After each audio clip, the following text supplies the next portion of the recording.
Okay, so I thought I'd give you a quick little basics on sanding. Go over some basics on sanding, because remember I made a little short explaining to you the basic sandpapers that you need. Here before me, I got one piece of wood that's been put through my planer on one side, put through my saw on one side, and it's just the mill factory side, okay? Then I got a piece that is rough cut and painted. Then I have a piece of one side sanded plywood. Now, we're going to start with the rough stock. The rough stock, you got some rough edges, so you don't want these rough splintery edges.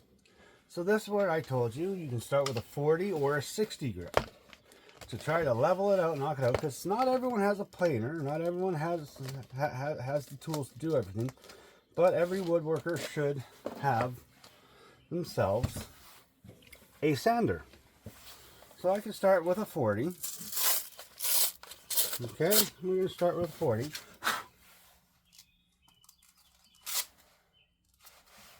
And start working it down. Now as you can see, it's taking it down pretty fast. So I'll do a couple passes with the 40, get it broken down. Now the 40 is not dirty, so we put this back in our 40. And we're going to go to our 60. We're going to give it a couple passes with the 60 just to finish off the leveling. So just a couple passes, not pushing down, not applying any force. Letting the sander do all the work itself. Okay, now I've got it down, I've done a couple passes. It's not dirty. I'm going to knock it out, put it back in the 60. I'm not going to throw it away. Not going to waste it. Now, we're going to go to our 80. Okay? We're going to go to our 80. Couple passes. And we're going to continue this process to up to 220. 220 is about as high as you actually really need to go on your sanding coat, okay? Because at 220, to get good saturation of the stain, you don't need to water pop. You can water pop, and if you water pop at 220, you're going to get a lot better results. In my next video, I'll explain water popping, and I'm also going to go over stains, oil-based, water-based. I'm also going to cover paints, oil-based and waterborne paints and stuff like that. I'm going to cover that in the next video. Right now, we're just going over sanding. So you're going to get down to 220. Now, if you're just going to go with a clear coat over top of this, natural wood, then you can hit it with a 320 if you want it, just to give it a little bit of a good coat. Because anything over 220, you start burnishing the wood. What burnishing the wood means bending the fibers over and closing off the pores. And the smaller those pores get and the more closed off they get, the harder it is for the wood to absorb the stain. So over sanding can work against you. And then you have to use water popping to get any kind of penetration. But water popping is not a necessity. It's not a must do. Everyone thinks it is, says it is. It's not. It all depends on how deep you want the stain to penetrate, how rich of a color and how deep of a color you want. And it also is going to play a big part on if you're using waterborne or if you are using oil-based. That's where it's going to make the biggest difference if you're going to water pop or not. But that's in the next video. So going with our rough stock, we're going to start with 40 going up, because it's just from the mill. It's really rough, it's really nasty, it's all furry and burry, and we're going to work it down to a 220 and stop there. Now if you got painted and you want to just get the paint off, 40, 60, get as much of that paint off, and once again you can start 40 to 60 up for painted and rough stock. Okay, 40, 60, then work your way up to 220 and stop. Okay, so now we've gone over that. Now I got a factory edge. Now most milled wood right out of the store is about an 80 grit. It's usually about an 80 grit, an 80 or 120 grit. but we want to be sure. So we're going to start with an 80 grit on this surface, work our way up to 220, and we're going to stop at 220 again. Okay. On the sawn side, if it's a really rough, you can go over it really quick with like 1 or 2 passes of the 60 grit, and then you're going to go with your 80, 120, 220, stop. Okay. Now here's the cool thing: if you have a plane side, the planer's already smooth. All that's happened is it's very smooth. It's extremely smooth, but it's varnished. It's burnished again. The planer not only takes a layer off and smooths out, but it burnishes the wood. It literally flattens out and compresses the fibers. This is not going to take stain very well. So all we want to do is pop these open again. And to do that, you're going to go with an 80, a 180, and then go to 220. You're going to go with anything that comes out of your planer. You don't need to start at 80 and work your way up.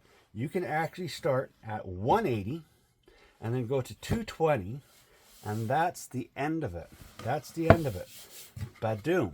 Okay, you don't have to start with all the different grades, because this has already been smoothed and flattened, and that you just have to unburnish it. You just need to unburnish it so it can absorb stain properly and more evenly.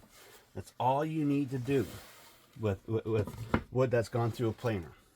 Okay, now sanded plywood.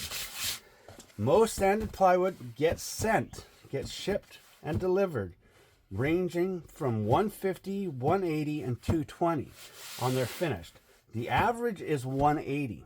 So when you're working with sanded plywood, you're going to very, very gently start with a 220, and you're going to work over with a 220, and you're not going to go overboard. There's my 220. Okay, so throw a piece of 220 on the sander. Okay, so we're going to put a piece of 220 on the sander.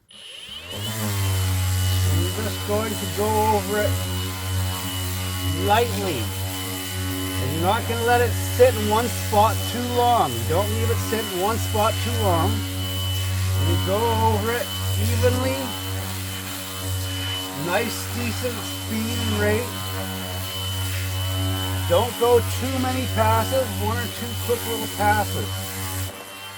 Now you can stop there if you want at the 220, or if you really want to, you can hit it with 320. Because sanded plywood is only going to take the stain through the veneer, and the veneer on average is 1/8 of an inch thick, and by the time you're done hitting it with the 220 with a couple passes, it's under 1/8 of an inch thick.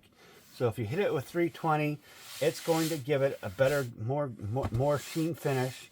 And that, don't water pop plywood. Do not water pop plywood. Do not use a conditioner. Okay, use a conditioner. Now, where the 320 and 400 comes in is after you start applying your stain. You apply your stain or your paint.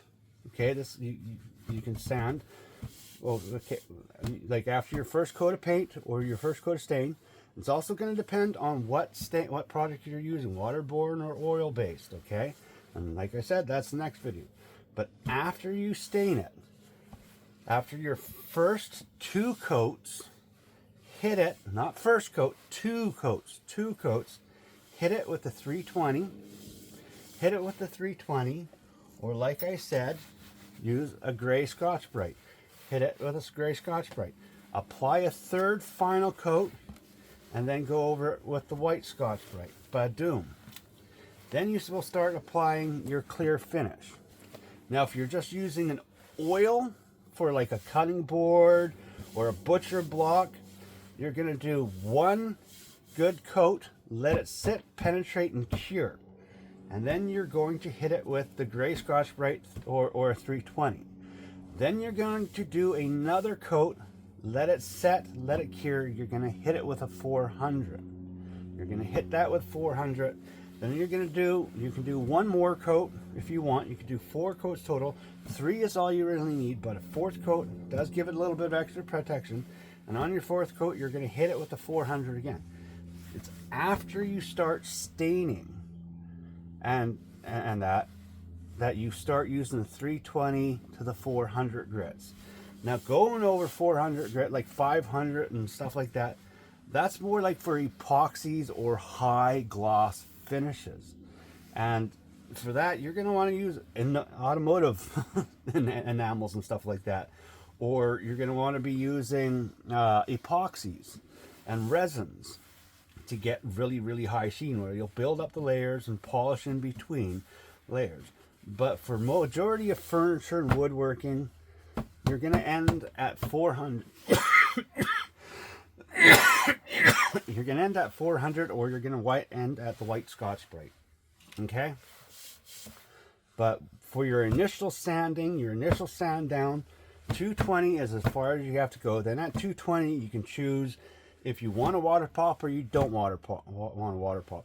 And at 220 water popping, you're going to get a way deeper and a way more richer stain than you would if you had went past the 320.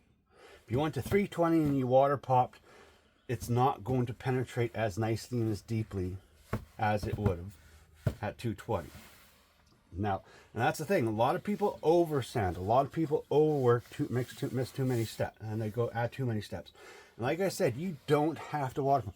There are some woods out there that water popping will actually wreck the project and prevent it from taking a stain. And lots of these woods are woods that have really high, rich levels of natural oils in them anyways already. And so the pores are already going to be open. And like I've shown you, I've also mentioned that you can use a steaming iron for water popping instead of using a cloth. And it does it real quick and it dries really fast and you can get to working. Okay, but yeah. So my next video, I'm going to go over explaining the difference between waterborne and oil-based paints, stains, and finishes. And then we'll get into actually staining, procedures for staining, different woods, different grades of woods, and how to get different effects and different qualities of finish. But there you go, basics of sanding.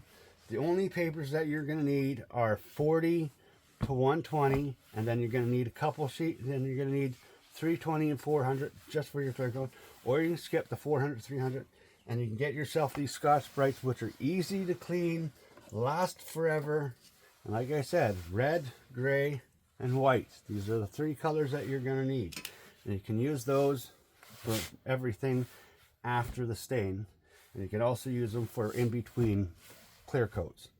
So I hope this helps you. I hope it's somewhat informative, but yeah, but that's the thing, it's over sanding will create burnishing, which literally starts to close off the fibers, makes it harder for stains to absorb, makes it harder for things to adhere to it. And so like I said, next time I'll explain in the next video all about the different types of paints and stains and that are out there, even gels and stuff like gel products and that, and how to prep and how to use them. And then after that, we will actually talk about actually using them, and we will actually use some of these products and get them, like show you how it works. So next couple videos should be a little bit educational and a little bit helpful. So once again, I hope you find this informative. I hope you find it useful and helpful. Don't over sand, and you'll get great results every time. Catch you on the flip side.